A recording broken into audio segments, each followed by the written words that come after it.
Hi everyone, this is Robert and welcome to IDG Live. Today we are looking at Jaehaerys II, probably one of the least studied and least understood of the Targaryen monarchs that we've been looking at, and yet he's still quite pivotal. And we're right up now into kind of living memory when it comes to the world of A Song of Ice and Fire. We get characters in the story who remember them, characters like Barristan Selmy who can actually start to talk to Daenerys about her grandfather. For Jaehaerys was her grandfather. He's the second son of Aerys the second, pardon me, Aegon the Fifth, the egg, and Aerys II was his son. So that's where he kind of fits into this overall narrative. As always, what I'm trying to do with these live streams, I will pick up as many questions as I can from chat as we're going through, and also try and pick up questions from my patrons. But first of all, I'll just give a little bit of an overview of who he was and why he's important. So he was born the second son of Egg. At the time, Egg was not from Duncan Egg. At the time, Egg was not King Aegon V. So this is another, and this is a theme we've seen all the way through this series that becomes more apparent the further into it you go. The amount of kings and rulers who have grown up for at least part of their lives not thinking that they would rule. Aegon V clearly never thought that he was going to rule, and now his son Jaehaerys, who took over from him, also didn't think he was going to rule, and that's for a few reasons. Firstly, because when he was young, as a child, his father was not king, and he was therefore not expecting it. But then when his father was king, he had an elder brother, Duncan. This is Duncan Targaryen. So Egg obviously named Duncan Targaryen after his great friend Sir Duncan the Tall, and Jaehaerys we can only assume he named after Jaehaerys I, Jaehaerys the Conciliator, the great Targaryen king. And I think this shows a little bit about what Aegon V was about. He was very much, clearly he cared about his friends and his family, but also he wanted to rule in the vein of Jaehaerys the Conciliator. And that, I think, filtered down into the mind of the Jaehaerys that we know here, Jaehaerys II, who was, from an early age, what's called by the Maesters a sickly child. He had a number of illnesses all the way through his younger years. He was never the great fighter, the great knight that perhaps some were hoping, but that didn't really matter for the main part because he was the second son. He was not going to inherit. The feeling here is very much like, if you remember all the way back to Aerys I, who was also very bookish. We're told that Jaehaerys here was very bookish, and he wasn't much of a fighter, but he seemed quite a learned man, and as far as we can tell, quite a nice and good person. So Jaehaerys grew up not believing he was going to be king, but then when Aegon did become king, he decided what he needed to do, and there was a lot of input here from his mother, from Jaehaerys' mother, Aegon's wife, that he really needed to unify the kingdom. And the way he wanted to unify the kingdom was by marrying his children off to noble lords. This was not a thing that the Targaryens had done huge amounts of in the past. Obviously, you can pick out lots of examples, but the default position for Targaryens was marrying each other. But nevertheless, Egg, decided he wanted to get all of his children, his older children at least, engaged to noble families. And Jaehaerys found himself from a very young age engaged to Celia Tully, the Tullys of Riverrun. However, he didn't like this. He actually was in love with his sister. Now, what did he do about this to start with? Well, not huge amounts. He was just a child. But then came this moment when we have Prince Duncan, the heir to the throne, the firstborn son of Aegon V, who suddenly and inexplicably falls in love with Jenny of Oldstones, a woman that nobody knew at court. He brought her into court and said, "This is the woman I'm in love with, and I wish to break my betrothal to the daughter of Lionel Baratheon." House Baratheon were not happy, but after a very small rebellion, they finally came round to it. They got told, "Okay, you can have another Targaryen." Egg said, "Okay, my youngest daughter, you can have her marry into the family." And Duncan got his way. He married Jenny of Oldstones, but the only way that was going to happen was if he stepped aside from the line of succession. So Jaehaerys then became king. But, well, not king, he became heir to the throne.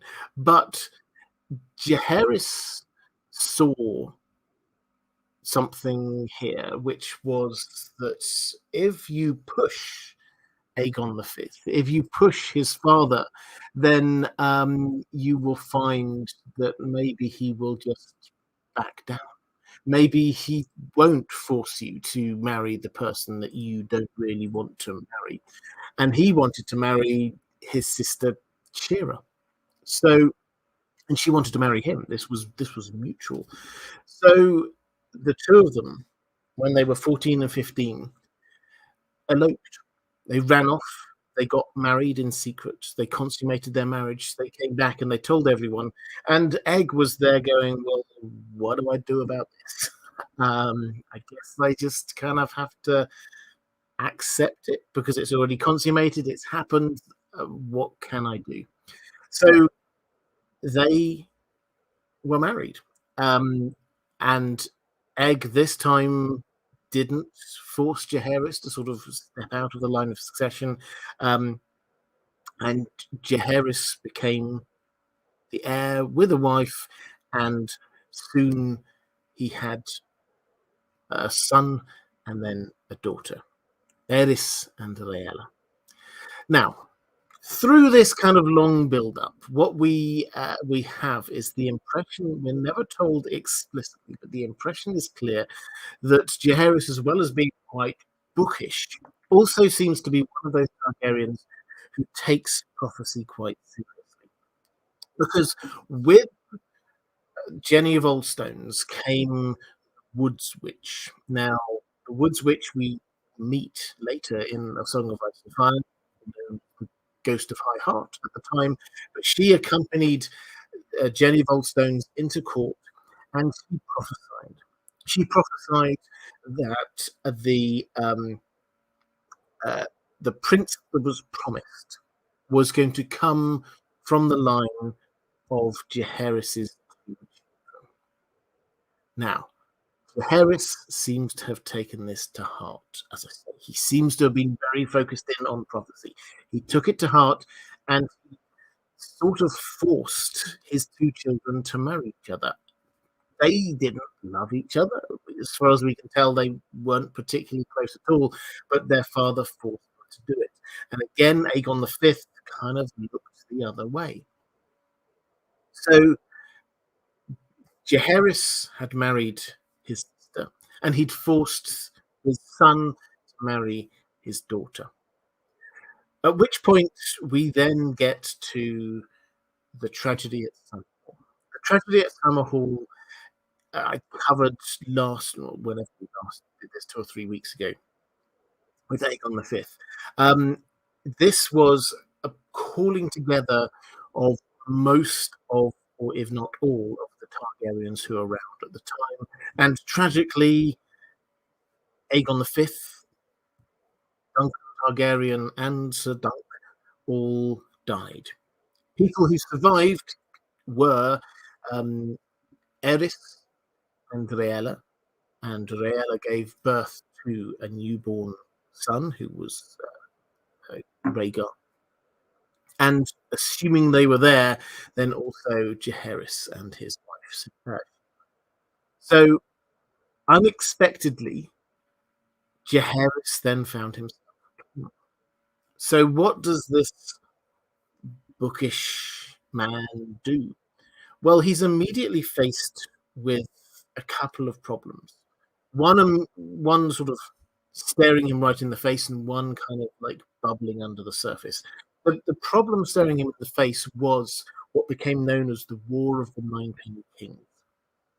Over in Essos, 9 malcontents, lords, leaders of sellswords companies, people who claimed some inheritance and had a grudge, got together and they agreed what they would do. These 9 leaders, they would come together and they would one by one make sure that each of the 9 of them, they made a pact, each of the 9 of them would get the rule of what it was that they wanted. So they would pool all their resources and then one by one make sure that each 9 of them got what they wanted. Now, this had happened and people were aware of it during the reign of Aegon V. And they became known as the Ninepenny Kings. Actually, this is Duncan Targaryen. This is, I think, the only time we actually get any kind of quote from him about anything. He makes this little jest about, oh, kings, they're 9 a penny these days. Because there were 9 of them. And that is why the war that followed became known as the Ninepenny Kings War. Now, one of those 9 was the last of the Blackfires in the male line, a guy called Maelys Blackfire, Maelys the Monstrous, they called him, partly because he killed the only other living male Blackfire that we know of, really rather violently, literally ripping his head off of his shoulders, and then partly also because he had, we're told, not just one head, he had a second head which sprouted out from his shoulders as a kind of a birth deformity of some kind. Maelys the Monstrous. And so his part of this Ninepenny Kings deal was, I wish to invade and rule the 7 kingdoms. Now, to start with, Aegon V was just like, well, these Ninepenny Kings, they're not actually that much of a threat. They'll be dealt with by people over in Essos. Let's not worry about it. But they started getting a bit of success. One of the 9 wanted to rule Tyrosh, so they attacked Tyrosh and won. Another wished to rule the Stepstones, and so they came in and they started attacking the Stepstones, and sure enough, they won. At which point, Jaehaerys, newly crowned king, had to decide what to do. How does he deal with this threat? Once, as we've seen in House of the Dragon and elsewhere, once someone gets the Stepstones, then they are actually a threat because it's right next door to Westeros, and it's really hard to dislodge them. So Jaehaerys decides, okay, we'll send an army. And so he gathers together an army and he says, I'll go at the head of this army. And he finally gets dissuaded from this by his Hand of the King, Ormond Baratheon. Basically says, you're not actually that good a fighter. You should stay here. I'll go off. I'll lead this. I'll deal with it. You don't have to worry about it. And that seems reasonably wise advice. The army heads off. They fight for about a year. Ormond Baratheon himself actually dies in the fighting. But as a sort of a sub-note in what happens there, this new young fighter tracks down Maelys Blackfire, and in one-on-one combat defeats him, gaining the glory and the honor. And that is Barristan the Bold, Barristan Selmy. He has been knighted already, Barristan Selmy, by Aegon V, and now after this great feat, he is raised to the King's Guard. Jaehaerys II makes him a member of his King's Guard, gives him a white cloak. So that's the first thing. And it's a success. It's undeniably, yes, there were a few losses, but it was a success. The War of the Ninepenny Kings was won. The second thing, which was less immediate, but was definitely there, was the issues which were left over by Aegon V. The issues of grumbling by the lords against the Targaryens. Aegon V had spent pretty much all of his rule trying to push through reforms. Now, some of them he did manage to get through, some of them he did not manage to get through, but he was pushing through reforms which we're not told exactly what they were, but we're told that they were there on the side of the small folk. And obviously, if it's on the side of the small folk, then the landed gentry did not like this that much, and they were unhappy. We're told, part of Egg's idea as to how to keep people happy while pushing through these reforms was this: I'll just marry off all of my children to the powerful lords, and then that'll keep them in check. That clearly did not work because his children decided to just ignore him and marry whoever they wanted. Now, that meant that Jaehaerys inherited a grumbling set of nobles. And we're told that he did, during that time, he was competent. And during that time, he seems to have managed to bring people back on side. Now, we're not told the details of exactly how he did that. I suspect he probably reversed some of his father's decree. I suspect that he probably didn't push forward with the few things that his father was wanting to do. But he secured the kingdom. If there were grumblings and rumblings, they were dealt with. So those are the two big things that happened during his reign. But he was, as we said at the beginning here, a sickly man. He was not very well. And he inherited the throne at age 34, but at age 37, he unexpectedly said he had a shortness of breath, and then soon after, he died. We're not told, in the world of Ice and Fire, which is where we get this information from, we're not told of any rumors that this was foul play in a way. We're not told of any suspicion that this seemed a little unlikely. 37 is obviously quite young. I mean, in medieval times, it's not unheard of for somebody just to die of natural causes at 37. And he wasn't a particularly healthy person, but still, he did die relatively young. And the person who succeeded him was his son, Jaehaerys II, who would go on to become the Mad King. We'll look at him in a couple of weeks' time. But that is Jaehaerys. So what are we to make of him? We'll unpick a lot of this in more detail as I go through the questions in just a moment.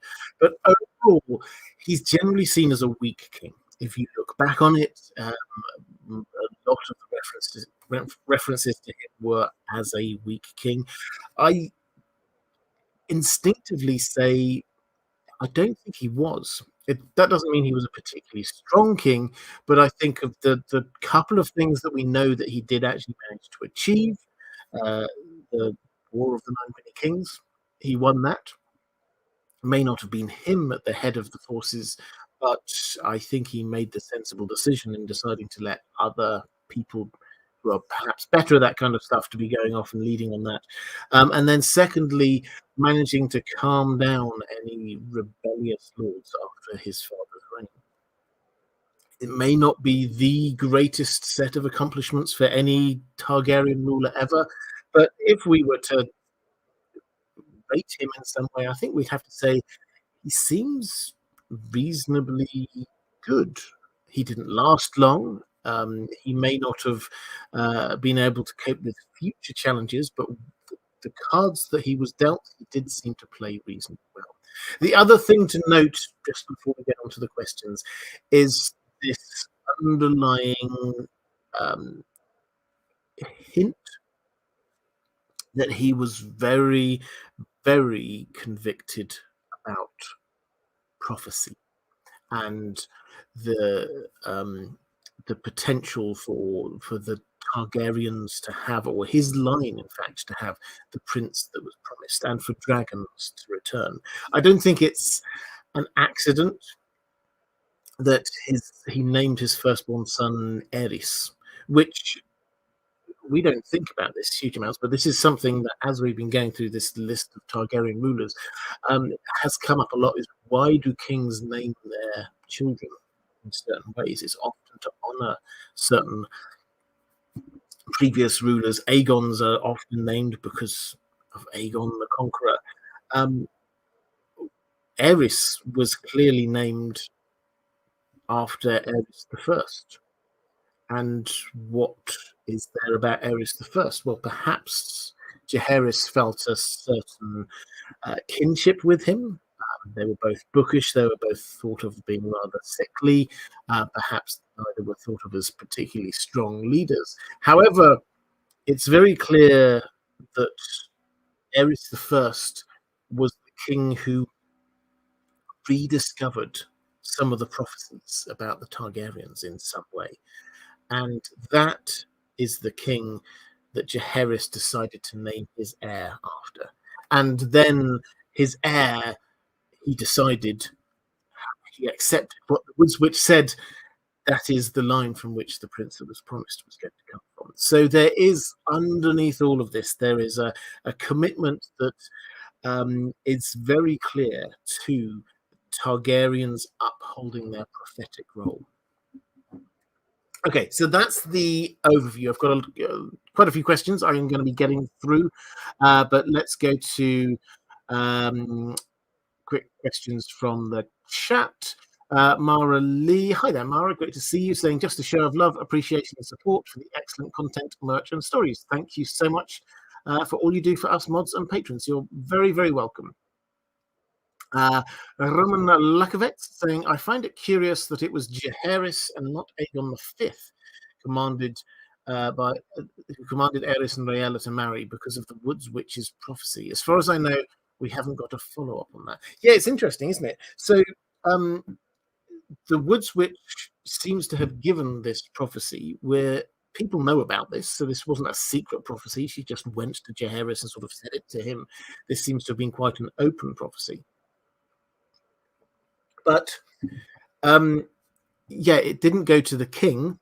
It went to Jaehaerys. So why is that? Well, one can only assume it's because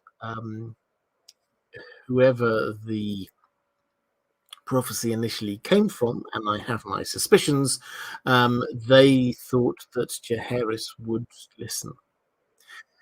So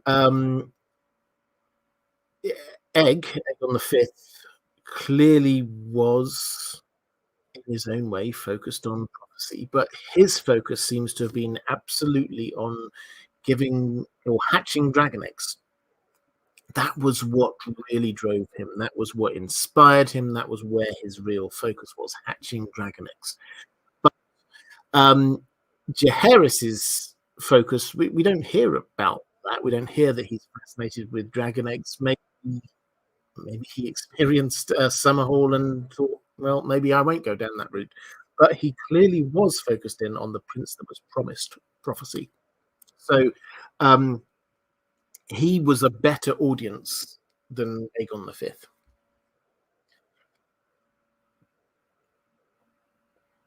Andrew Kay saying, had Egg's betrothals for his children actually gone to plan?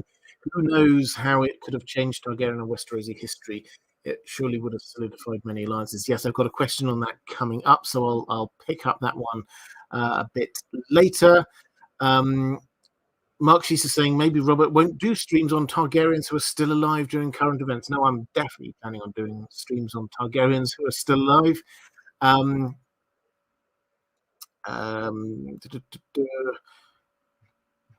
Another question here from Martin S. Hi there, Martin, saying, good evening, Robert. Good evening. Just showing appreciation for my favorite fantasy-themed YouTube channel, maybe along with The Broken Sword. Yes, excellent channel, The Broken Sword. Anyway, I really like your Wheel of Time introduction video the other day. It was spot on. Well, thank you very much. Yeah, I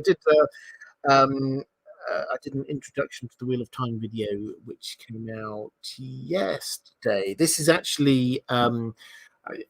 I don't know how many people actually noticed it. It was a reissue of a video I did about 3 years ago, so it's not a completely new upload. And that's something I will do a little bit over the coming months, so don't be surprised if there's another few videos that you have seen before. I just want to... Sometimes my views have changed on things. Sometimes I just realized that the editing was really wrong, or I got something wrong, or I wish to change something. So I'm going through a few old videos and just updating them. That's not at the expense of new content. The new content's going to be coming out all the time. Do not worry. But there's just a few of the older ones I just quite like to re-up. But yeah, I'm glad you liked it. Wheel of Time. I haven't decided how much Wheel of Time content I'm going to do yet. I suppose it probably will depend on time, yeah, so that's the Wheel of Time introduction. It's one of the kind of the series that I've done of introductions to things like the Sandman, Witcher, and a few other things. Pedro Enrique saying greetings from Brazil. Hi there. I was wondering, is it possible to link the network of lords formed in the War of the Ninepenny Kings, Stark, Arryn, and Bran, to the problems Egg had during his reign and inherited by Jaehaerys? I mean, so the alliances formed during the War of the Ninepenny Kings were quite unexpected and complex. Now, can we draw a line from problems that Egg had and those alliances that might therefore have caused the problem for Jaehaerys in his reign? I don't think the line is quite that straight, personally. So coming out from that, we had, just as a random example, this is how Peter Baelish ended up over in Riverrun, being fostered there because Hoster Tully became friends with Peter Baelish's father, or he sort of owed him one, so to speak. So those are the kind of alliances we've got going on there. Now, the Tully Baratheon Tyrell sort of triumvirate, those are the three houses which really lost out in terms of the not... They should have married into the Targaryen royal family, but they didn't. The Baratheons, my instinct is that they were won over. They were... No, they may not have married a Baratheon to the heir to the throne, but they did marry into the royal family, and Jaehaerys noticeably made Ormond Baratheon his hand of the king when he became king, which seems a very political move just to make sure that they're all okay. The Tullys, my instinct is that they never were that strong. Yes, they were the Lords Paramount over the Riverlands, but in the Riverlands, there were plenty of houses there who didn't quite respect them hugely. They weren't the oldest, they weren't the richest, they weren't the most powerful. They just happened to be the first to bend the knee to Aegon the Conqueror. So I don't think that's really an issue. And then you also get Redwine with Olenna, who became Olenna Tyrell, but Olenna Redwine was due to also be marrying one of the Targaryens. I think that they again weren't that powerful. So the network of lords formed in the War of the Ninepenny Kings and the problems that Egg had during his reign and inherited by Jaehaerys, I think that the line of causality is more Egg created a series of problems. Then there was a war. War was used partly by Jaehaerys to be solving those problems that he inherited.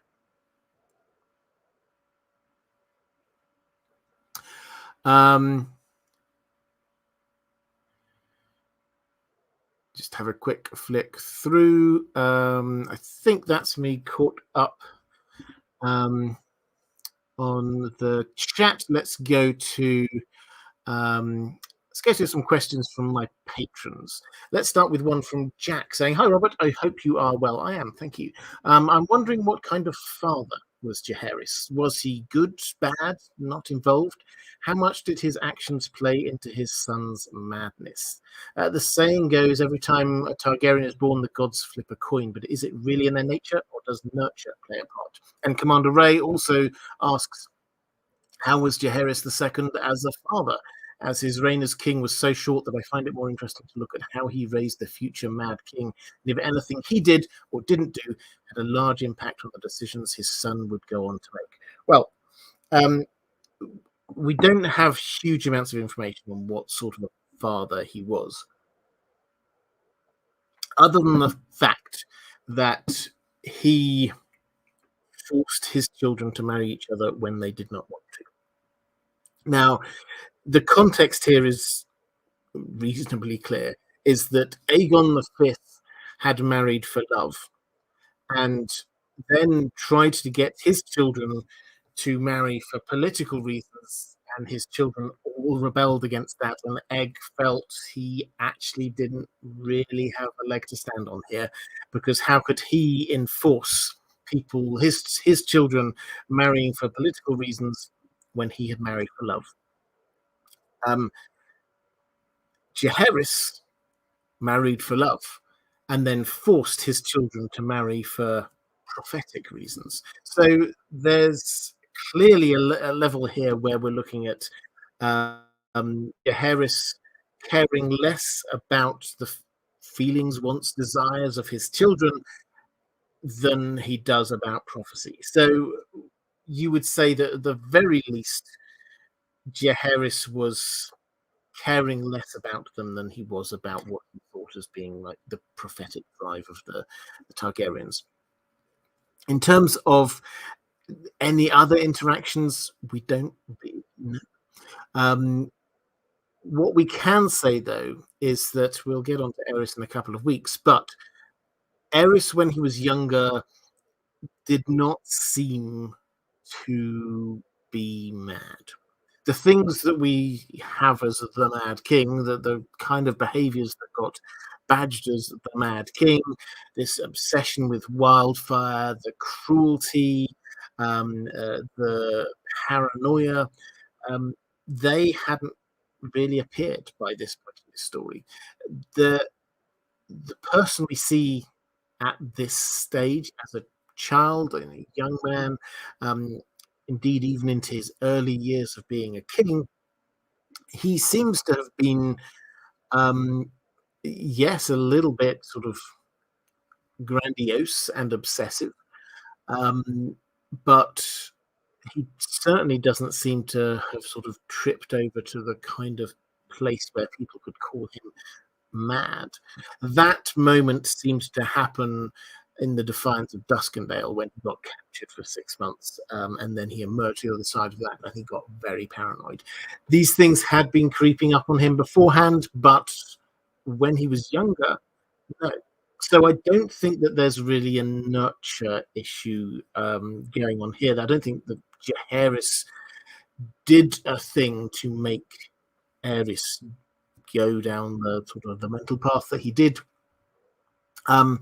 He certainly didn't help with making him marry his sister, but I don't think he sort of shaped him in such a strong way as you're perhaps suggesting. The other thing you've asked, I think it was Jack who's asking about nature and nurture with the Targaryens. I think one thing I would say, which is having gone through these Targaryens, we're almost there in terms of the Targaryens who ruled Westeros, is that this charge of madness. I think I've got another question on this in a bit, but I'll start tackling it here. This charge of madness often seems to get confused by obsession.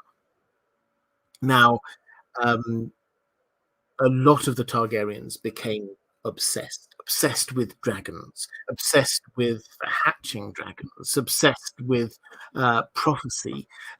That's really where their madness, in inverted commas, came from, rather than just the outright, with a couple of obvious exceptions, I think, rather than obvious outright cruelty and insanity. This was more about obsessiveness about dragons and general Targaryen things.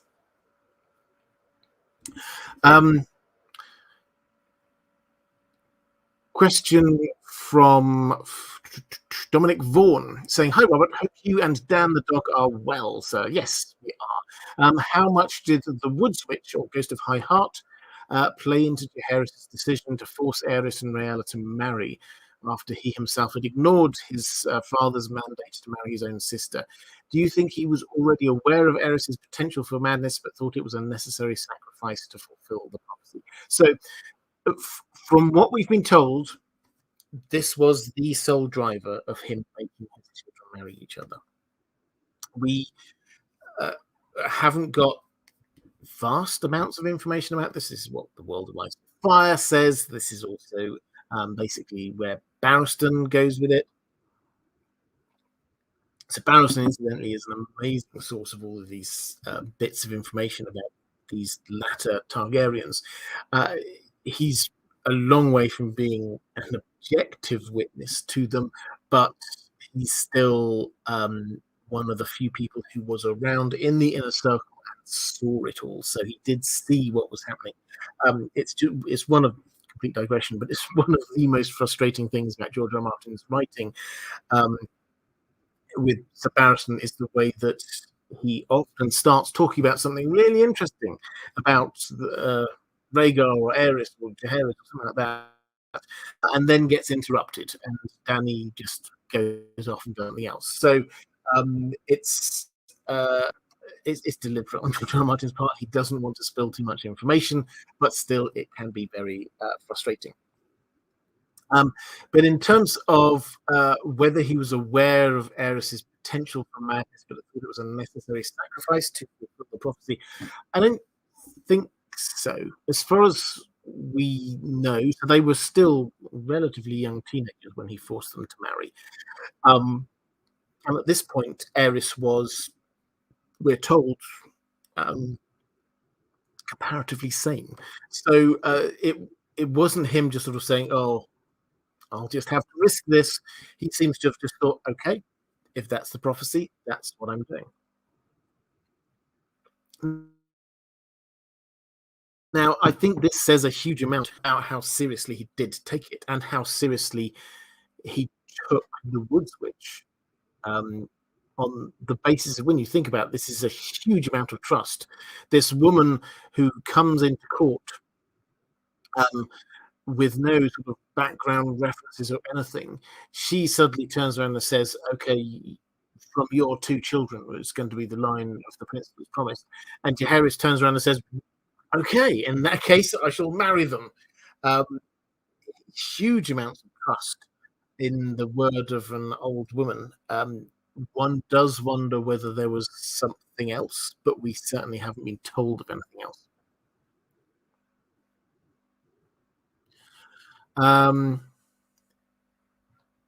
Let's go to Martin S. saying, "For being a least favourite child, Tywin certainly gave..." Oh, so this is moving over to, sorry, the Lannisters here. "Tywin certainly gave Tyrion a first name similar to his own. The Levenstein distance, string difference, is only 2. It is 5 for Tywin Jamie and 6 for Tywin Cersei." Yeah, so I mean, I'm not 100% up to speed with the Levenstein distance, but in terms of why you get the name Tyrion, this is fascinating because yes, this is a very Lannister name, and Tywin could have chosen not to. Perhaps it was his mother who named him. We're not 100% clear. Whereas it is clear that Cersei and Jaime, they don't seem to be hugely Lannister names. So is that a hint at how confident they were that these were actually Lannisters? Possibly. I think I could go off on a big digression at this point about the potential for Tyrion or Cersei or Jaime to be secret Targaryens. But yes, it's certainly noticeable. And I think at a literary level, one of the things George R. R. Martin is doing there is showing that regardless of any parentage things, Tyrion is actually like Tywin. He is similar in temperament in many ways, not in terms of all of the things that Tyrion does, but in terms of his strategic mind, in terms of his ability to just sort of be very focused in delivering the things that he needs to deliver, working stuff out. They are similar, which is why when it came to an actual pinch, Tywin put Tyrion in charge of King's Landing. It's George R. R. Martin showing us that they are similar. I am you, writ small, is the way that Tyrion says it to Tywin.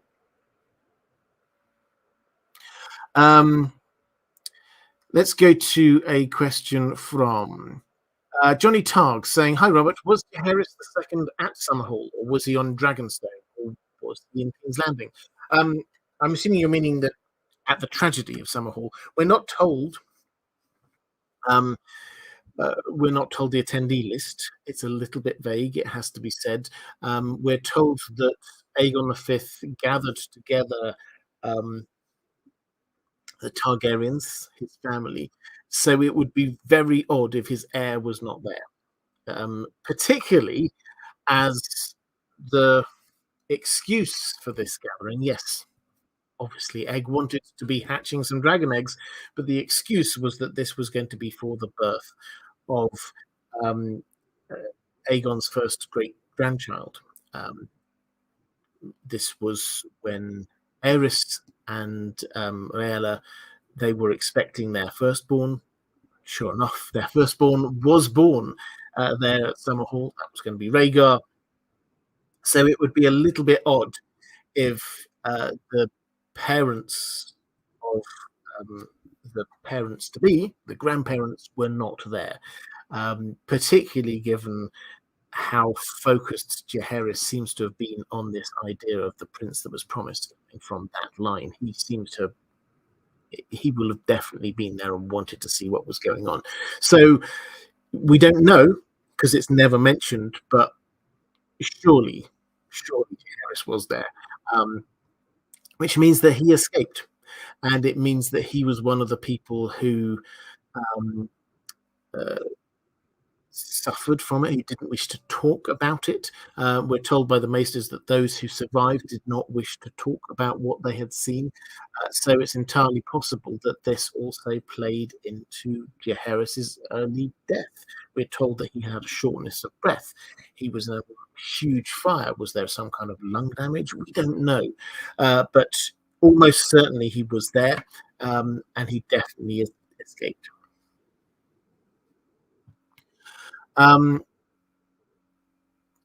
Let's go to Magma Frost saying, "Hi Robert, I wanted to expand on my question from a previous live stream without the tyranny of the YouTube character limit. According to Barristan Selmy, Jaehaerys II once said, 'Madness and greatness were two sides of the same coin. Every time a new Targaryen is born, the gods toss the coin in the air, and the world holds its breath to see how it will land.' And the notion of widespread Targaryen madness is echoed by other characters as well. As we've gone through the family's history, it seems to me that relatively few Targaryens actually fit this bill. But George R. R. Martin once said a prophecy, or the gods, I can't find the exact quote, that what people believe to be true is more important than what is actually true. And I'd like to apply the same concept here as well. Well, rather than who was actually mad, which Targaryens do you think are remembered by history as mad, regardless of the truth of it? Okay, so which Targaryens are remembered by history as being mad? Well, obviously the Mad King, Jaehaerys II, Aerion Brightflame, Aerion Targaryen, the one who drank the wildfire, thinking that it would turn him into a dragon, is generally considered to be mad. Also, I think you would probably go for Maegor the Cruel, who was generally considered to be mad. I think those are probably the only three who history thinks of as being absolutely mad. There are a lot of others who might have been cruel, who might have been obsessive, who were focused in on dragon dreams and the like, but those are the people I think that the general population considered to have been mad in some way.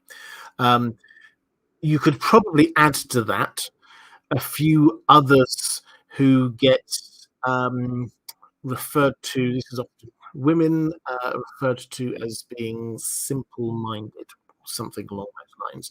Where they went with House of the Dragon on this was Helena was one of those who was described as being simple-minded, and it turns out that actually she's a dragon dreamer, and she seems to see the future. So it's possible that there were a few more who were also simple-minded, but what that really means is that they were dragon dreamers. They saw the future in some way. Now, in your bigger point about this being more a matter of what people believe than what is actually true, I think I would agree with you. This is very much a George R. R. Martin theme, which is it's more important what people believe and how they react to something than it is the actual truth of that thing. That's what drives history, not whether something's actually true, but whether people believe it to be true. And the Targaryens, some of them being mad, was definitely a thing which had gone into popular folklore. So by the time it gets to Dany, she's even kind of heard of this. She has conversation with Jorah about it, with Sir Barristan about it. This is something that she's aware of. I think, having gone through this is about obsession, really, rather than madness. Okay. Charis Ballerina saying panic attacks from PTSD. Yeah, so this is an idea. Shortness of breath with Jaehaerys II. Could that be panic attack? It's possibly. We don't know. We're not told any details, but it seems a bit odd. It's just mentioned very kind of matter of factly. Is that So he out of breath, shortness of breath, and then he died. We don't know any more than that. We're not told that he seemed to be personally hugely affected by what happened at Summerhall, but we are told that those who were there were hugely affected by it. So, I think it's a good idea. Martin S. saying, for clarification, Levenstein distance is basically a kind of mathematical metric in linguistics and computer science for how great the distance is between two sequences of letters and symbols. Yeah, thank you. That's really good. I've learned a thing today. I would agree. So on what you were talking about earlier, then clearly I think Tyrion is closer to Tywin than either Jaime or Cersei.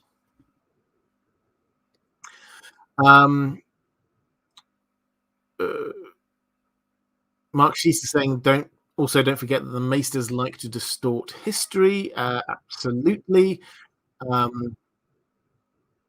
Let's go to, actually, partway through all my live streams, I always take this moment to thank first of all, the moderators.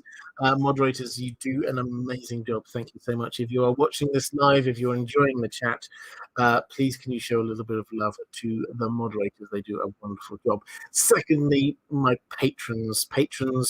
I cannot carry on doing this without your support, so I am hugely grateful to you. That's why I shape these live streams around your questions. If you do want to support the channel, the best way to do it is through Patreon. There's a link down in the description. I'm sure one of the mods will put the link in the chat as well. So thank you, and yeah, put a bit of love for the mods in there. Alhem saying, can you give your opinion on whether the realm was stronger during Jaehaerys I or the Second's reign? I feel like the War of Nine is heavily glossed over. Whether the realm was stronger during Jaehaerys I or Jaehaerys II reign. Well, during Jaehaerys I's reign, they had dragons, which is the biggest thing imaginable for keeping the realm secure. Jaehaerys knew all he had to do was just fly a dragon over somewhere and people would just back down. This was a huge threat. So we're still at that point in a world that is getting used to having the Targaryens ruling the Seven Kingdoms. We've only just managed to get past the faith uprisings. So you could argue that it was both stronger and not as strong. By the time we get to Jaehaerys II, the kind of things he had to deal with were perhaps lower level. We never really get one small uprising against Aegon V when the Baratheons get a little bit annoyed. But yeah, I think the answer is Jaehaerys I. I can talk around it a little bit, but I think the answer is Jaehaerys I. And I think the biggest part of this is the fact that they had dragons. That doesn't mean that Jaehaerys II wasn't good at ruling. It seems like he was at the very least competent. But yeah, I would agree when you say the War of the Ninepenny Kings is heavily glossed over. It is, but it was also a war not on Westeros, which I think is really important. This was a proactive war. They didn't wait, unlike the other Blackfire rebellions where it was just they happened on Westeros. This was actually a proactive war, going out and deal with it. Again, it seems quite a competent thing for the king to be doing.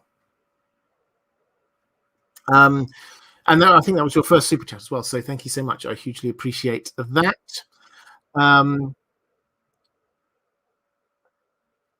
Andrew K saying, in terms of glossing over the Ninepenny Kings War, it not only created many heroes and alliances, but also seems to shatter a generation of small folk who participated. Yes, it does. So we get, I mean, this was a war. They assembled an army, and we get a lot of characters in the Riverlands who are broken men. This is another big theme that George R. R. Martin has: broken men. That were fighting in the War of the Ninepenny Kings, and it just broke them. So yes, there was a lot there. I think if you had to rank it in terms of its impact on the people of Westeros, then I think we'd obviously have to put the Dance of the Dragons or the Conquest, or even the first Blackfire Rebellion well above it. But it was the last significant war before the story of the Song of Ice and Fire. So that's why I think it gets name-checked a lot. And the alliances and the reputations that were made there have carried on into the story that we know. So Barristan Selmy became famous and made a member of the Kingsguard. He's still knocking around in the story, that kind of thing.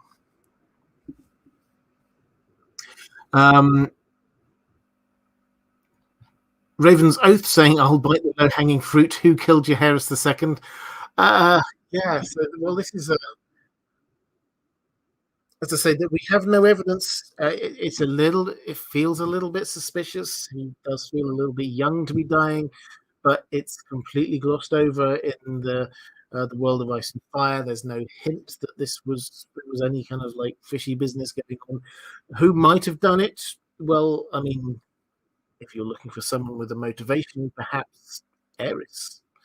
He was the person who benefited. He became king afterwards, um, and we do know that later on um, he certainly descended to a position where he was quite cruel and very happy to be um, seeing members of his own family in danger. So I think that um, if you had to pick someone, it would be him. If I'm to put my Bloodraven tinfoil hat on, which I like to do every now and then, I might say, well, why not Bloodraven? Um, but I think the point has to be that Jaehaerys, and then Aerys, and then Rhaegar, that was the line of succession. So if you buy into this idea that what Bloodraven was trying to do was bring this around to that line of succession that the Woods Witch talked about, then that had already happened. It was just a matter of time for when Jaehaerys died. Roman Lakovitz saying, now I got curious, where do you think the Woods Witch's prophecy originally came from? You've already answered the question. Well, I haven't outright, but I will say it. I think this is Bloodraven. Bloodraven, by this point, he is up and starting to influence events from beyond the wall. And what we have as the Woods Witch is, and we get a description of the Woods Witch because Arya meets her, and she's then the ghost of High Heart, and she's described as sort of barely looking human, about 3 foot tall, white skin, red eyes, looks like, you know, Arya kind of wonders, is this a child of the forest?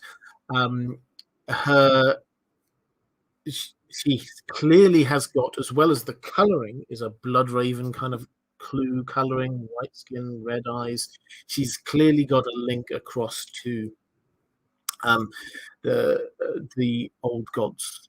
She hangs around the High Heart. This is why she's called the Ghost of High Heart, because the High Heart is actually, it's a hill on which there were lots of, I think it's something like 37 or something. It's a large number of weirwood trees. They all got chopped down in the past, but this is clearly still a place of weirwood power. And she's to the extent where you get Thoros of Myr staring into his fire there, and people are saying, "Oh yes, he looks into the flames and he can see visions." And she says, "Not here." He went, "Not here. This is where the old magic is." So she's clearly focused in on that. She comes from Jenny from Old Stones. Old Stones, we see Old Stones again.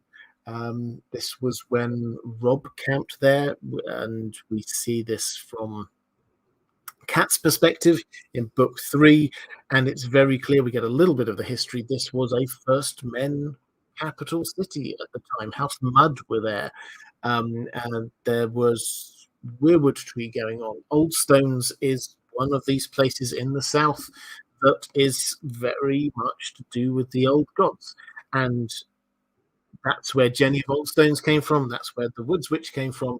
So she is very much connected with the Weirwood network. She's got the colouring from Bloodraven, and she seems to be trying to achieve the same thing that Bloodraven was wanting to achieve, namely getting the prince that was promised right. So that's where I think this came from. I think this is the point at which you can very clearly say this is where Bloodraven is starting to intervene here. Beforehand, I suspect him of all manner of things,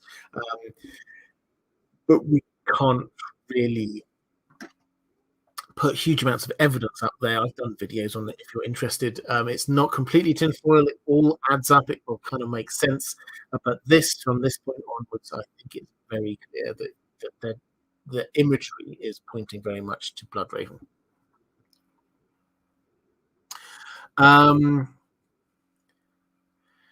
Let's go to question from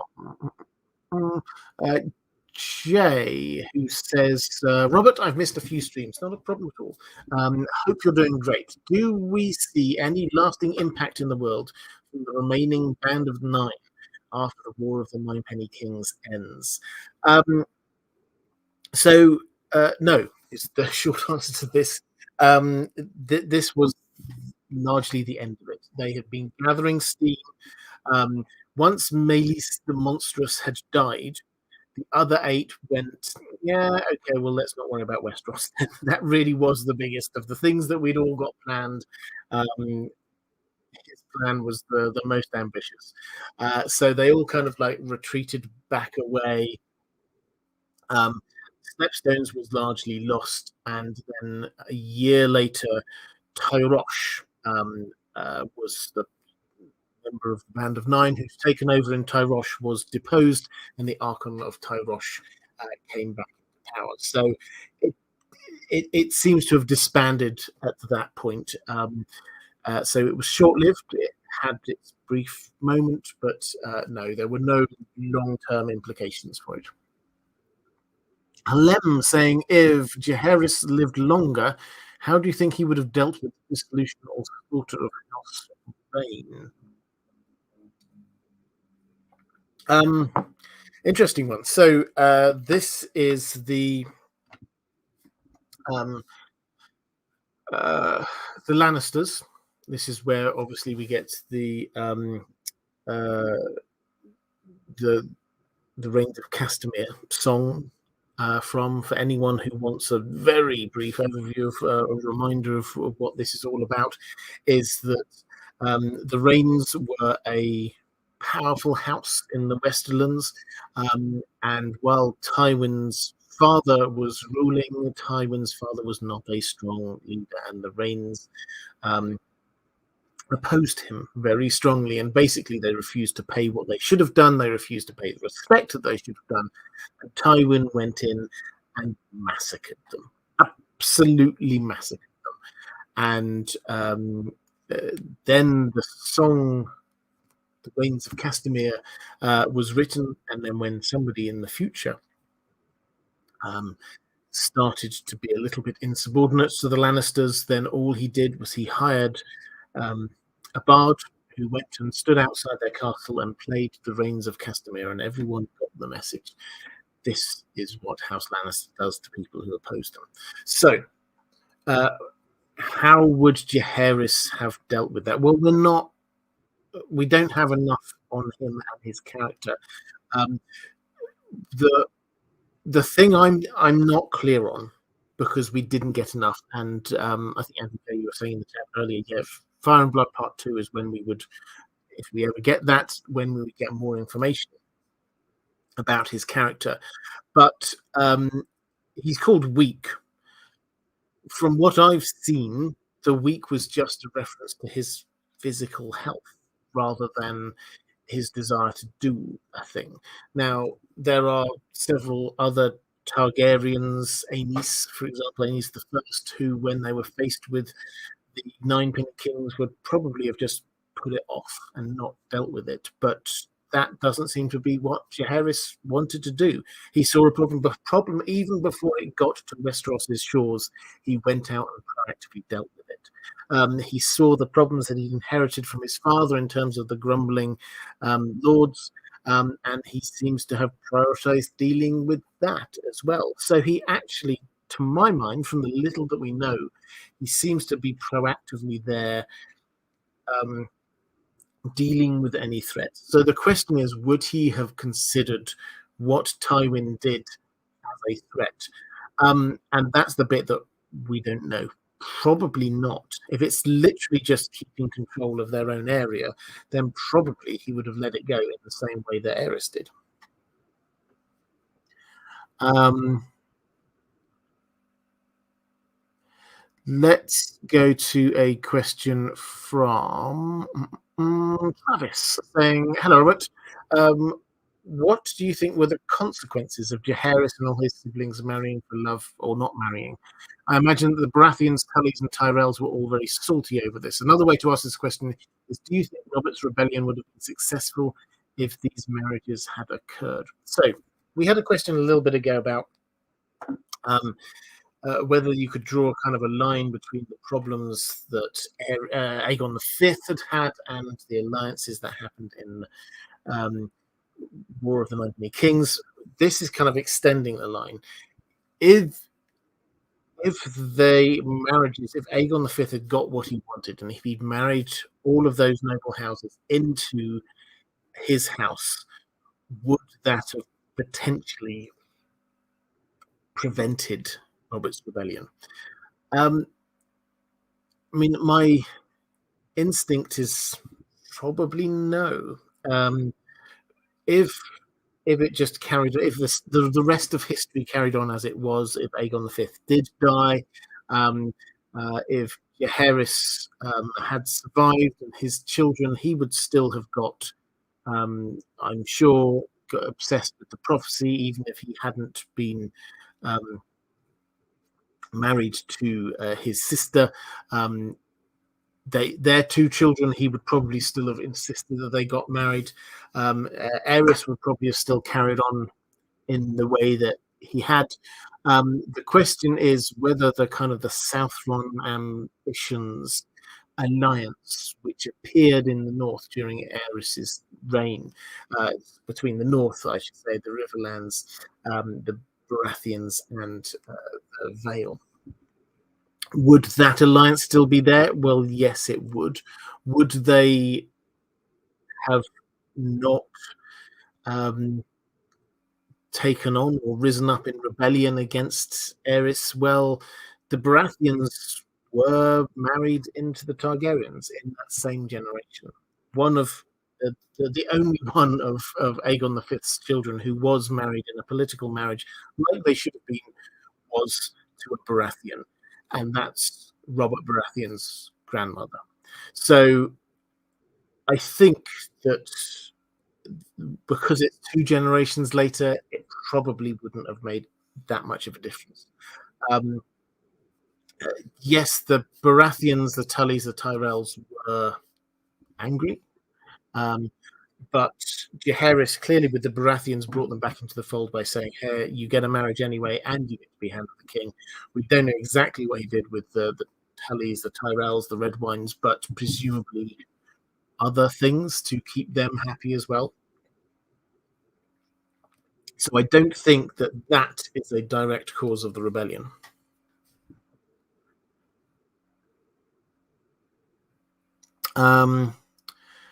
Question from Rhoda Leader in the chat. It's just very kind comment saying, "I love the live streams. Sending love to all of the moderators. Thank you for making this channel a safe space for us." That makes me very happy that it is. That's as I say, the moderators do an amazing thing. So I'm so grateful. Yes, I want to keep this chat as safe a place for everyone as it possibly can be. Question from another one from Travis saying, "Hi, Robert.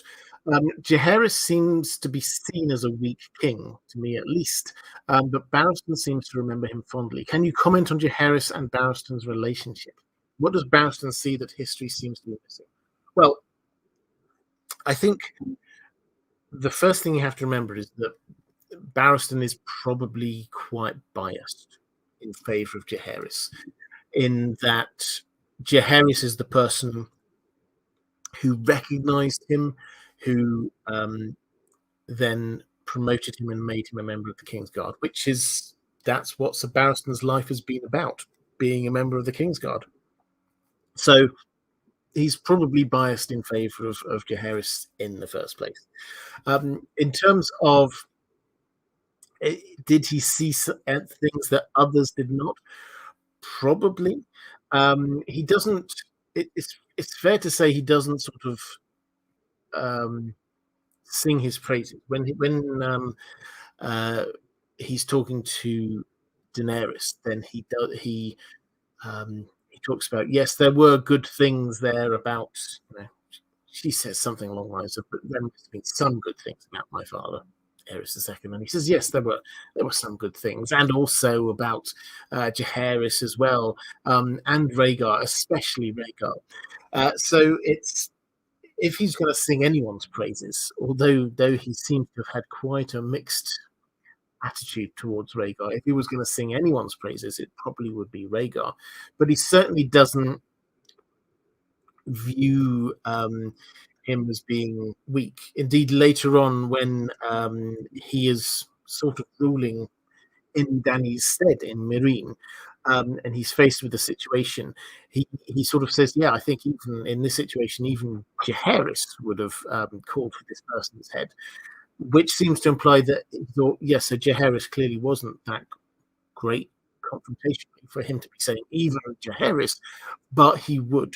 It's not that Jaehaerys would never have done anything like that. He was Barristan held him in high regard, but not the highest. I think that's probably the way to say it. Andrew K saying, as you mentioned, it's a small sample size, but promising signs of decisiveness, proactivity, and conciliation from Jaehaerys II's reign. Barristan also had Aerys II to compare against. Yeah, it's true. So Barristan's line of kings, he kind of beats himself up a little bit, sort of like saying about his failures.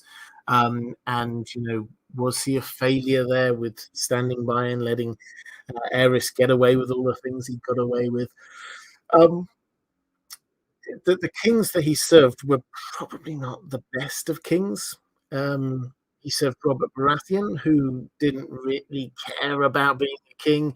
He served Aerys II, who was clearly not a good king. He served Joffrey, who was not a good king, albeit he only served him for a short period of time. And then he served Jaehaerys II, again, just for a short period of time. So he hasn't exactly got a really high bar. He seems to sort of look there and go, Jaehaerys was all right. There were some good things about Aerys, and Rhaegar would have been better than all of them. That seems to be his sort of approach. Diego Godoy saying, hola, Robert. Hola. Did Egg choose Jaehaerys II's name in honor of the old king? I guess I've always been a bit surprised by how few Targaryens were named after possibly the best king of them all. Thanks. Yeah, it's interesting that the naming, I sort of mentioned this a little bit earlier, but I find it fascinating who each Targaryen chooses to name their children after. So Egg names, so his eldest son is named after Duncan, who's Sir Duncan. So it's clearly a show of love and care and honor. He also has Daeron, named after Daeron the First and Daeron the Second, both of whom were good kings. And then you also get Jaehaerys, who's named after Jaehaerys. So he seems to have been sort of picking good, strong, kingly names for his two next-born children. So was it in honor of the old king? Yes, I think almost certainly. We're not told as much, but almost certainly is. And why were there not more named after them? Well, we get Helena's twin children, of course. Jaehaera being the female version of Jaehaerys. But it's, I mean, if I had to sort of list them, I would say probably that's, the third or fourth most popular. So it's not like it's an unpopular name. It's quite a popular name. Aegon is the most popular for obvious reasons.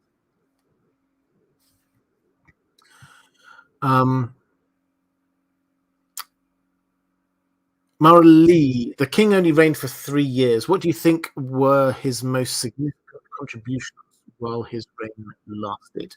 So, I think I've sort of talked around this from various angles, but I think there are the 3 things. If we were to mark out what are the 3 big things that he did, the first was the War of the Ninepenny Kings. He prosecuted that well. He didn't allow his own ego to get in the way. He put good people in place. They won it. That is a significant shift for House Targaryen because it was the end of the Blackfire rebellions. That was the last one. This was the 5th Blackfire rebellion, and finally, in the male line at least, the Blackfires had gone. So that was proactively a very, very good thing. Second thing was smoothing over any problems from Aegon V's reign. He seems to have done this minimum of fuss. We're not told that there was much left over for his son to be dealing with, which seems to imply that he dealt with it quite quickly in the first 3 years, the only 3 years that he had of his reign. And then thirdly, it is this commitment to prophecy, and it's this making sure that his children married to keep the or to fulfill the prophecy about the prince that was promised. So I think that's the 3 most important things. The first 2, just keeping the Targaryens on the throne, and the third one, a matter of trying to help them with prophecy. We've got Wheezy Squeezebox here. Good to see you. Let's go to Kieran McGee saying, was he an in the field commander or did he delegate to other houses or generals? No, he was very much delegating. He wanted to. We're told that he was wanting to go. He only had the one war, the War of the Ninepenny Kings. He wanted to lead it, and then he delegated it. He was advised to delegate it by Ormond Baratheon, his Hand of the King, and he did. Mage Pie saying, hello, Robert. Reading Fire and Blood reminded me of the classic 100 Years of Solitude. A large and prosperous family falls victim to madness and supernatural incestuous urges until everything falls apart.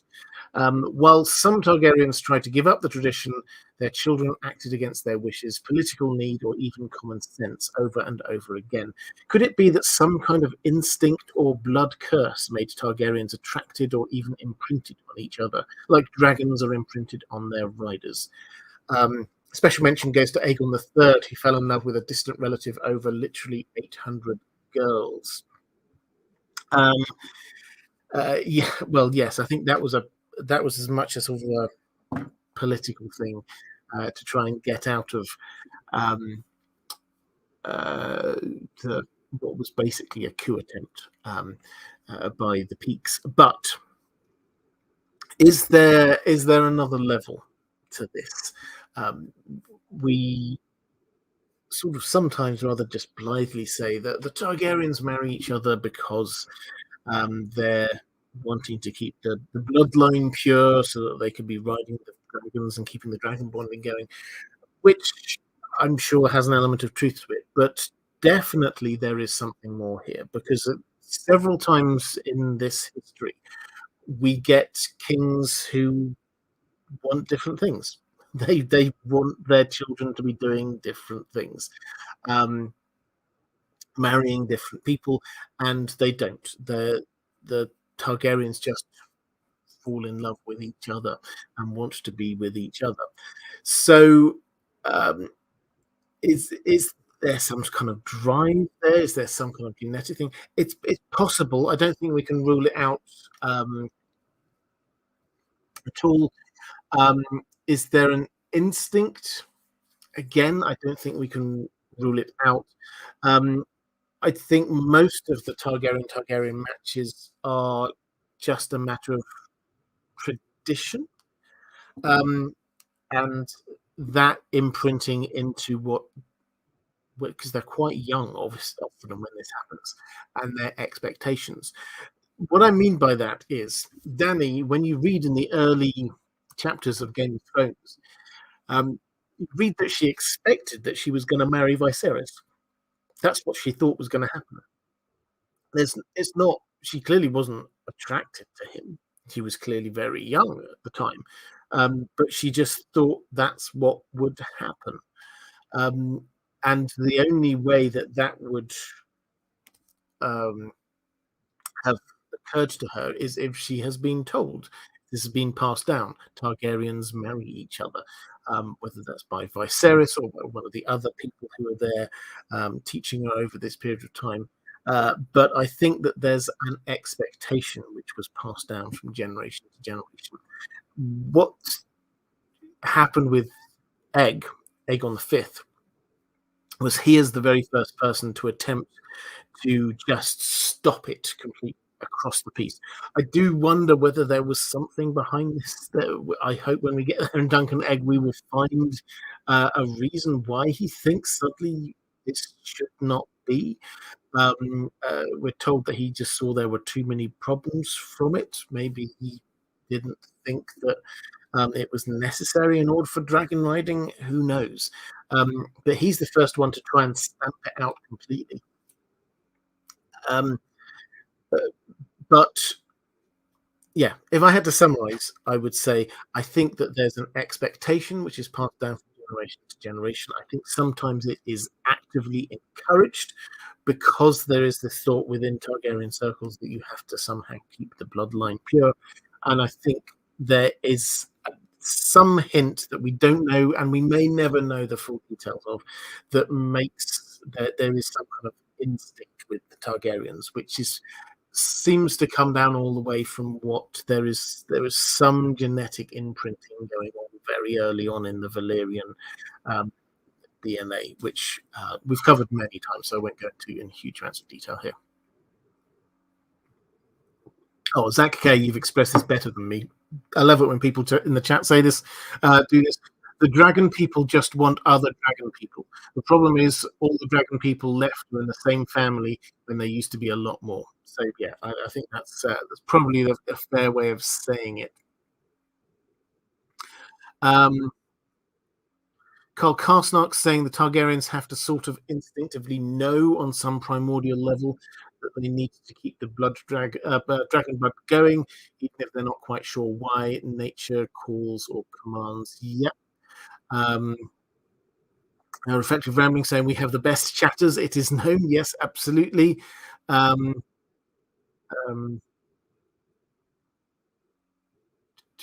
Carl Karsnark saying as the Targaryens get more powerful, there are less and less, fewer and fewer families that you can marry into that are of equal or greater rank, which just leads to more intermarriage. Yet there's certainly a political element to this one as well.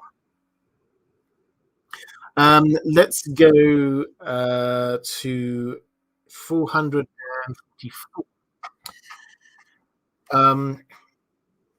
Hi, Robert. How important was the War of the Ninepenny Kings as the groundwork for Robert's rebellion? We sort of covered it from a couple of angles, but I'll come at it from a couple of other ones. Yeah. First of all, is the alliances that were there, the groundwork which was set, put the people into the places that they needed to be. The classic example here is Littlefinger. Littlefinger would have just lived and died as a minor lordling in the northeast coast of the Vale. But he then gets fostered over in Riverrun.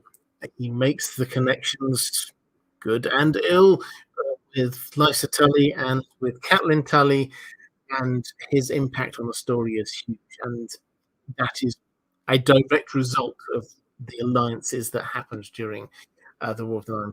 So there's a lot of that kind of stuff. But I think the bigger thing, on a kind of geopolitical level, is that the Seven Kingdoms had for a long time, best part of 100 years by this point, been, or maybe not best part of 100 years by that point, but certainly a good 50 years by that point, they'd had this existential threat from outside from the Blackfires. Now, every few years there was a Blackfire rebellion, and the Seven Kingdoms had to come together in some way. Sometimes they split down the middle. Sometimes the king could rally everybody against the outsiders. But there was this existential threat that was always coming from outside. If you wished to be um, uh, railing against the powers, the king, then the best way to do it was to get in with the Blackfires, to get in with the Golden Company. If you had some problem with them, you go and join the Golden Company. You always have this outside threat. The War of the Ninepenny Kings got rid of that. The Blackfires were defeated. The last Blackfire, certainly in the male line, the last Blackfire was gone. The Golden Company no longer would have a figurehead or a person that they were wishing to put on the throne. So they pretty much then just became a sellsword company. People knew of their history, but they didn't have a Blackfire to fall behind. So if you take away that external threat, suddenly you don't have a rallying point for opposition to the Targaryens. And so you have to a rallying point outside of Westeros. So the rallying points have to happen within Westeros, because there's always opponents to the rulers of the time.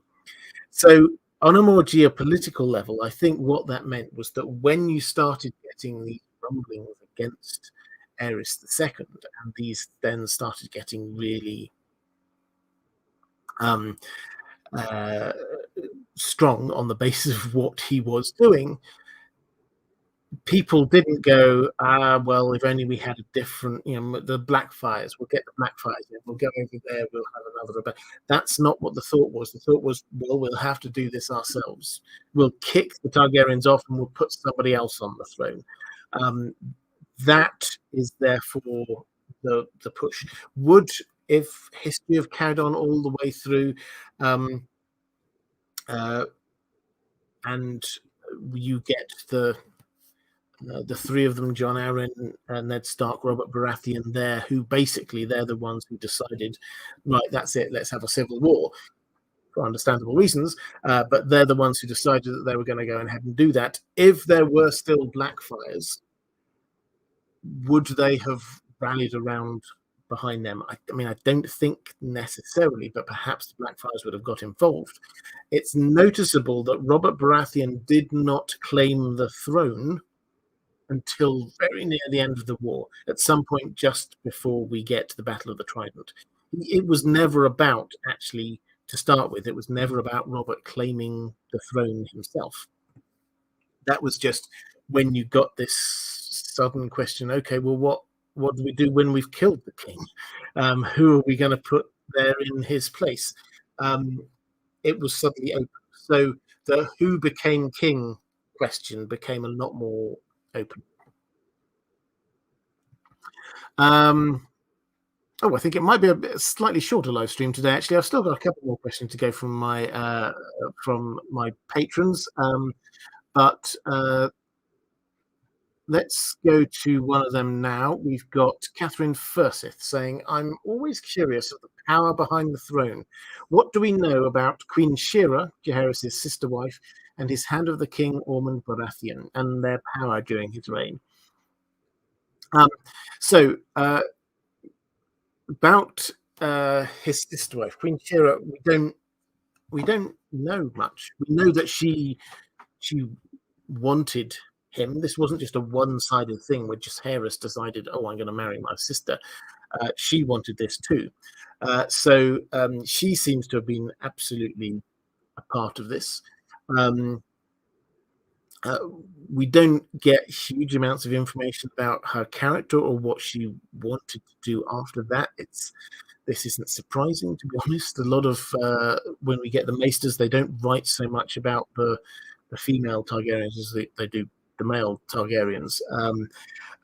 So we don't know huge amounts about that. Ormond Baratheon is an interesting character, though, because he was the son of Sir Lionel Baratheon, the Laughing Storm, who you may remember from, pardon me, you may remember from the Hedge Knight, the first Duncan Egg story.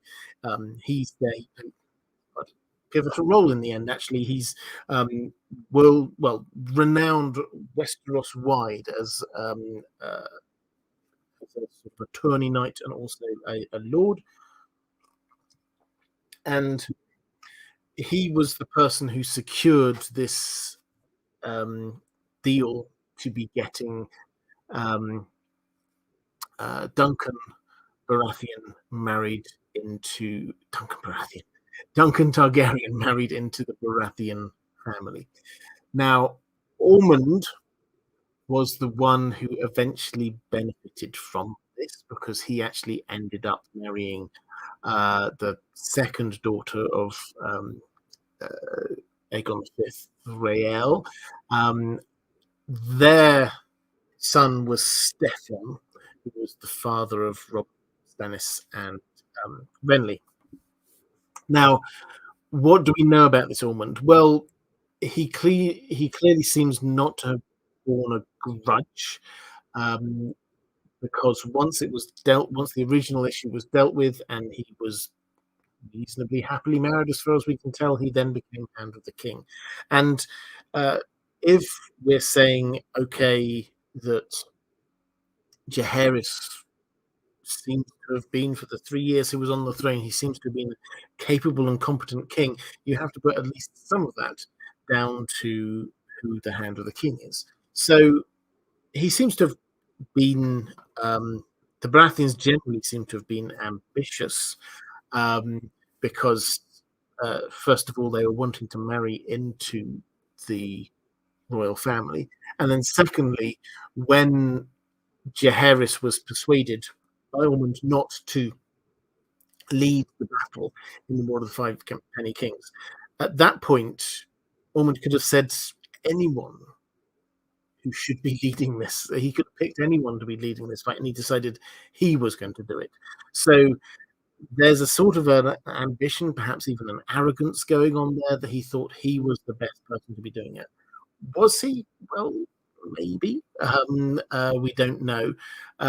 But it certainly was noticeable that the conversation must have gone something along the lines of, you shouldn't be leading the forces out there, my liege. Oh, well, who should be doing it then? Well, maybe me. That does not come from somebody with a small ego. So he seems to have been very strong-willed. He seems to have been ambitious. He seems to have quite high self-esteem, and he seems to have been quite competent. But again, it's less than 3 years for him, because he died during the war. He was only there for a short period of time. We do not know if he'd carried on, and if Jaehaerys had carried on, maybe this would have been a similar situation to Tywin and Aerys. Mermaid in the Water saying, thank you for getting me through another dinner prep. You're very welcome.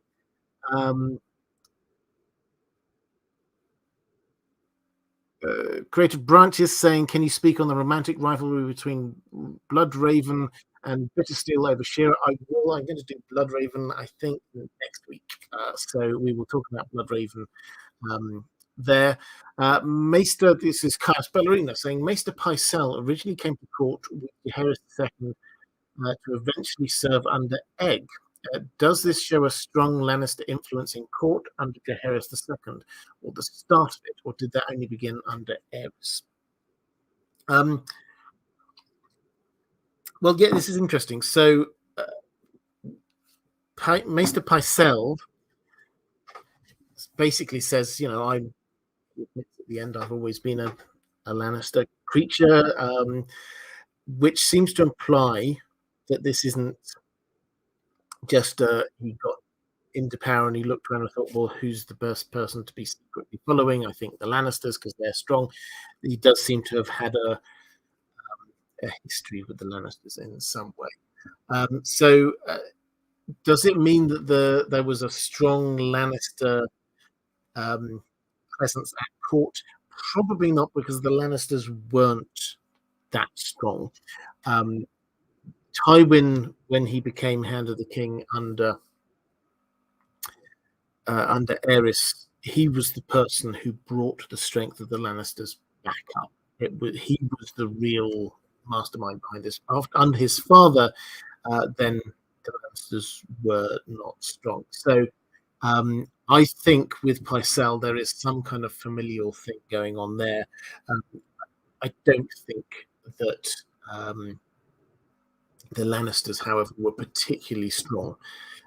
If you, and it's probably worth doing, trying to trace the strength of the different major families over time, because I often said, when in the first half of the series, I remember I said it a few times, that we have to remember that back then the most powerful families were not the Starks and the Lannisters and people that we think of later on. The most powerful three families for pretty much the first half of the time were the Targaryen rule, House Velaryon, House Baratheon, and House Hightower. Those were the three really important houses. The Dance of the Dragons hit two of them really hard, being the Velaryons and the Hightowers. The Hightowers managed to survive by making a bank.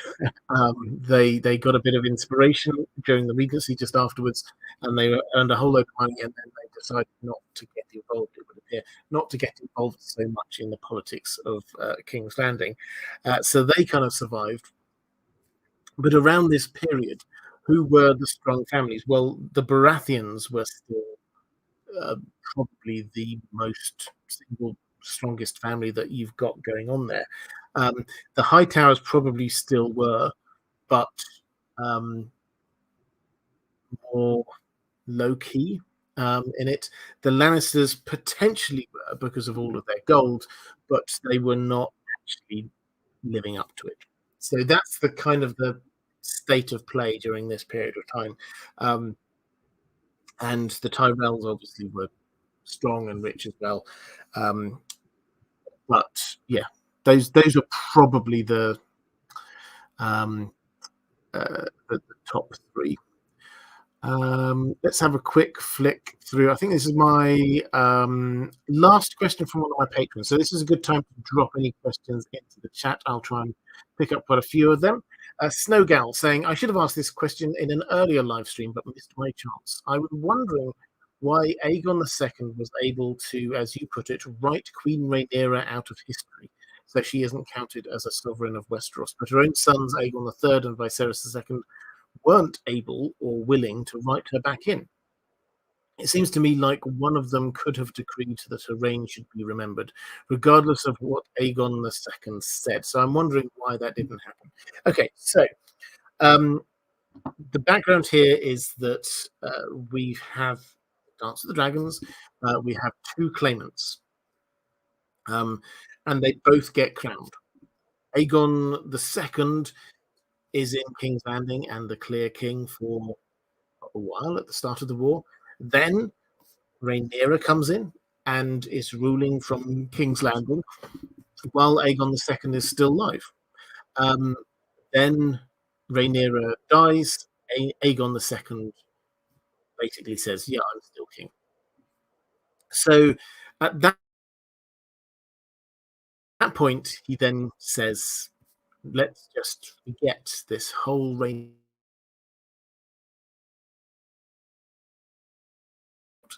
Writing her out of history, basically.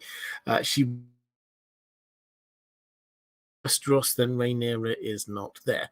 Now, you can absolutely understand why Aegon II did that. He did it because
Right, I think I am back now. I think I disappeared a moment ago. So maybe somebody in the chat could just reassure me if they can see me again.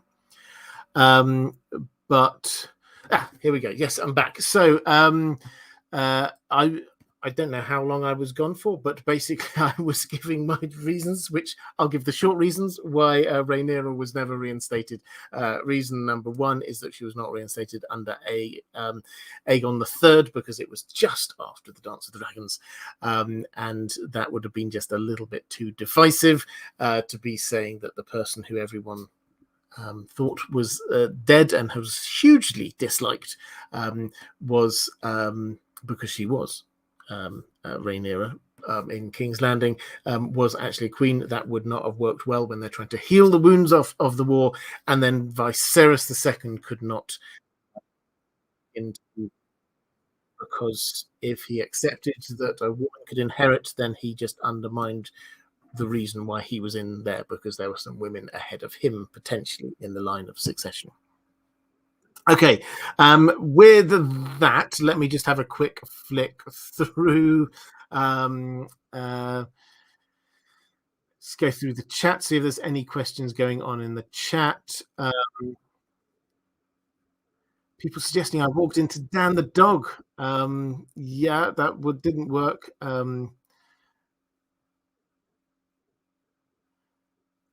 Okay, I think with that, probably I will start to. Well, I'll pick up a couple of quick questions here. Brother Zarda saying, Je voulais demander, Jaehaerys II ranks how high as far as Targaryen kings in your view? Well, I don't like doing an absolute rank, but he was only there for 3 years, but he seems to have been competent. He seems to have been relatively good. He may well have pulled back on some of the more progressive things that Aegon V did, but he won the War of the Five Penny Kings. He kept the Targaryens in power.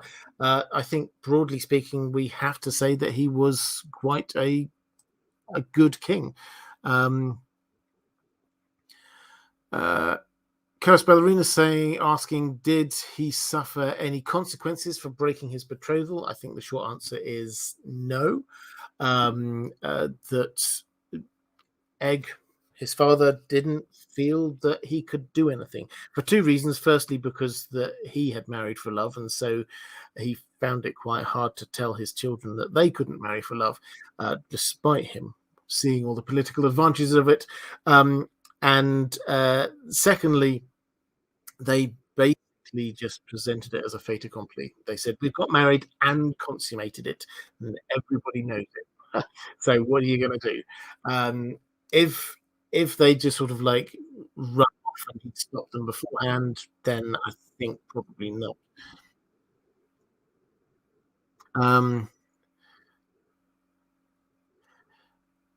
Andrew K saying, do you plan to break up the Bloodraven stream over 2 installments or just go with a super long epic stream? Yeah, I mean, I could do Bloodraven before the wall, Bloodraven after the wall, perhaps. Yeah, maybe we'll do that. That's a good idea. So doing one long Bloodraven video would probably would be an epic. I did a couple of weeks ago. I did a properly epic, nearly 4 hours. But yes, let's do that. Yeah, before and after the wall. Whoever suggested that, Creative Branches, thank you very much. And I think that after that I will do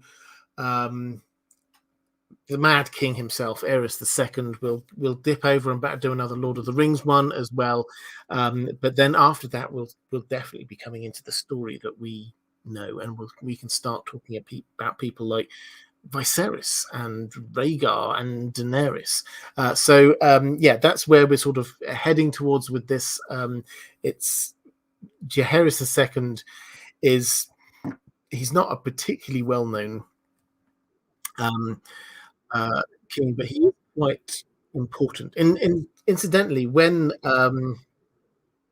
George R. R. Martin was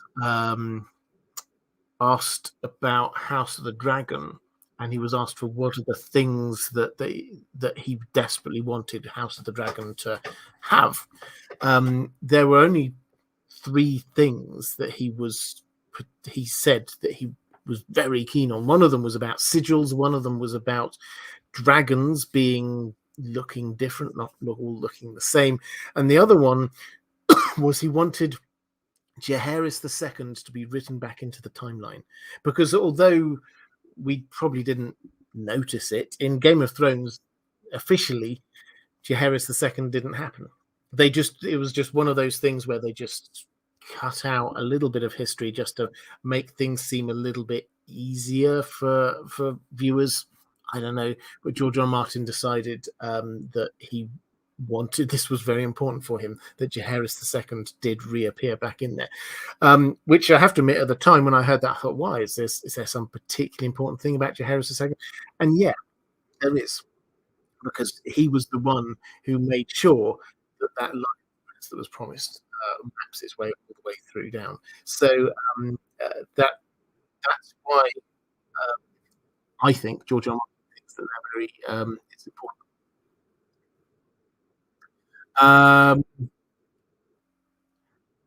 Andrew Case saying best vibes to agree to Weirwood going through a tough familial hardship at the moment. All my best wishes to you, agree to that. I hope it goes as well and as smoothly as it can.